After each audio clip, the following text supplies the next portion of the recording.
నంద్యాలలోని Nunepalli market yard భూముల వివాదం రాజుకుంది. రైతుల సంక్షేమం కోసం కేటాయించిన మార్కెట్ యార్డ్ భూములను టీడీపీ ఆఫీస్ లీజుకు ఇవ్వటాన్ని ఎమ్మెల్సీ ఇషాక్ బాసా తీవ్రంగా ఖండించారు. అధికార దాహానికి అడ్డు లేదని ఎమ్మెల్సీ ప్రశ్నించారు. కూటమి ప్రభుత్వం అధికారంలోకి రాగానే భూదాహానికి తెరలేతుందని విమర్శించారు. రాష్ట్రమంతా మనం చూస్తూ ఉన్నాము ఏ రకంగా వాళ్ళ ధనదాహము భూదాహం ఎంతైనా తీరడం. ఇప్పుడు నంద్యాలలో నూనెపల్లి మార్కెట్ యార్డ్లో ఒక విచిత్రమైన సిచ్యువేషన్ క్రియేట్ చేయడం.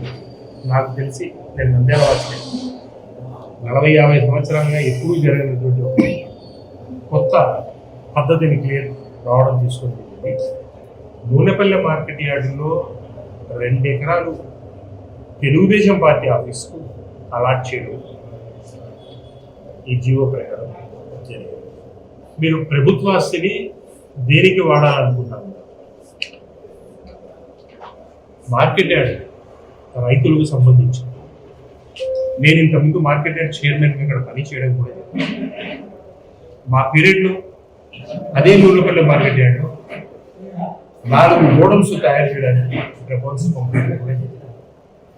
కరోనా కష్టకాలంలో ఆ నూనెపల్లి మార్కెట్ యార్డు నంద్యాల ప్రజలందరూ చూస్తూ ఉన్నారు ఏ రకంగా కష్టం వచ్చి మార్కెట్ కూరగాయల మార్కెట్ వాళ్ళు ఎంతో ఇబ్బంది పడతా ఉంటే వాళ్ళందరినీ అక్కడికి తరలించి అక్కడ పెట్టి శిల్పారవి గారి సహకారంతో ఆడ ఉండే ఆఫీసర్ల సహకారంతో మార్కెట్ యార్డు అక్కడ పెట్టి ఏ రకంగా సేవ చేస్తుంది.